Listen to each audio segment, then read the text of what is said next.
चला आपण परत घ्यायचो आहे 2x2 सॉल्व करायला.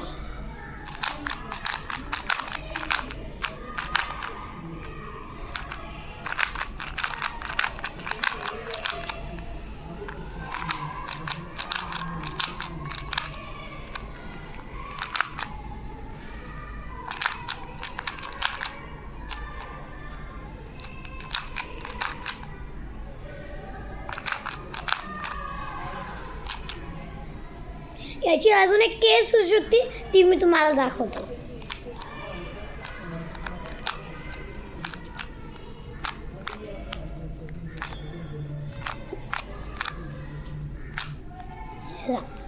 दुसरी केस.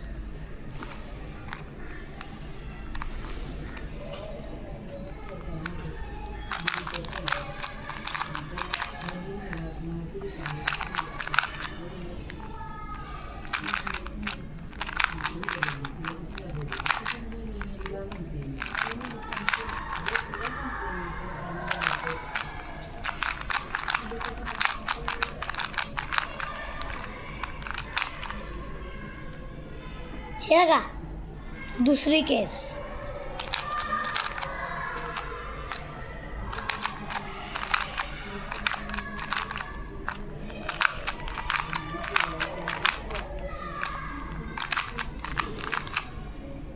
हे का ही दुसरी केस आली.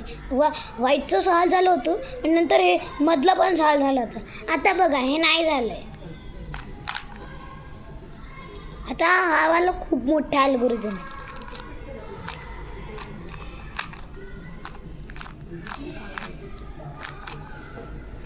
हे बघा झालं सॉल्व. आणि याच्यात तुम्ही एक नोटीस केलं का, याच्यात 6 कलर्स आहेत सगळे, पण बाकीच्या क्यूब्समध्ये सेंटर होते आणि एजेस होते. ज्याच्यात एजेस आहे पण कुठे, हे बघा इकडे हे याच्यामध्ये असतात. ही ब्लॅक आहे ना, हे एजेस आहेत आणि याच्यात हे कॉर्नर्स. आणि तुम्ही हा विचार करत असेल की सेंटर नसेल तर एजेस आणि कॉर्नर कसं काय सॉल्व करणार, ते तुमच्या डोक्यात विचार असेल. पण तसं कधीच नाही होऊ शकत. आपण असंच सॉल्व करू शकतो, कारण की त्याच्यात तर काही सेंटरमध्ये जागा ठेवायला जागाच नाही आहे. 2x2मध्ये हे बघा इकडं जागाच नाही आहे. एजेससाठी आहे, हे बघा इकडं एजेससाठी आहे, इकडे एजेससाठी आहे. त्याच्यामुळे थँक्यू.